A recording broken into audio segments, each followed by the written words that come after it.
पितृपक्ष सुरू झालेला आहे आणि या पितृपक्षात आपण जर काही उपाय केले तर नक्की आयुष्यामध्ये चांगल्या गोष्टी घडतात. तर पितृपक्ष हा केव्हा सुरू होतो? जेव्हा सूर्यग्रह हा कन्या राशीमध्ये जातो तेव्हा सुरू होतो. आणि आत्ताचं जर तुम्ही नक्षत्र आणि काही घडामोडी भौगोलिक बघितल्या तर पितृपक्षाची सुरुवात चंद्रग्रहाने झालेली आहे आणि जेव्हा संपणार आहे 14 दिवसानंतर तेव्हा सूर्य ग्रहण येत आहे. तर या काळामध्ये काही उपाय करणे अत्यंत गरजेचे आहे आणि नक्की करा. तसं तर आपण प्रत्येक अमावस्येच्या दिवशी पितरांचे उपाय करायचे असतात. नक्कीच आपल्या आयुष्यामध्ये चांगल्या गोष्टी होतात. कारण खूप जणांना आपण पाहतो की घरामध्ये भांडण तंटा आहे, सतत आजारपण आहे, ऍक्सिडेंट होतात, लहान मुलांना त्रास होतो. त्याचबरोबर ज्या घरामध्ये बाळ होत नाही, त्या घरामध्ये ऍक्सिडेंटली काही लोकांचे मृत्यू होतात, घरामध्ये पैसा राहत नाही, ग्रोथ होत नाही, सतत भांडण तंटा, लग्न काही लोकांची होत नाहीत, अशा लोकांना पितरांचे दोष आहेत असं म्हटलं जातं.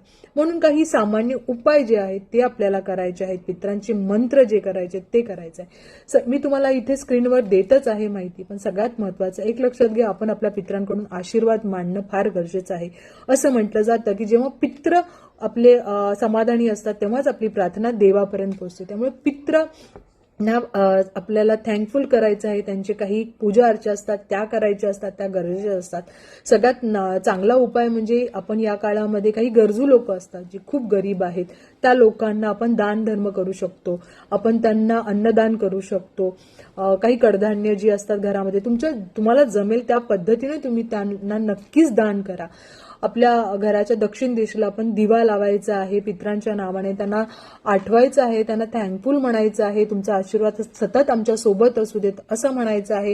हा मंत्र जो मी तुम्हाला स्क्रीनवर देणार आहे तो मंत्र 108 वेळा जप करायचा आहे. या सगळ्या गोष्टीने आपल्या आयुष्यामधले जे पितृदोष आहेत ते नक्की जातात.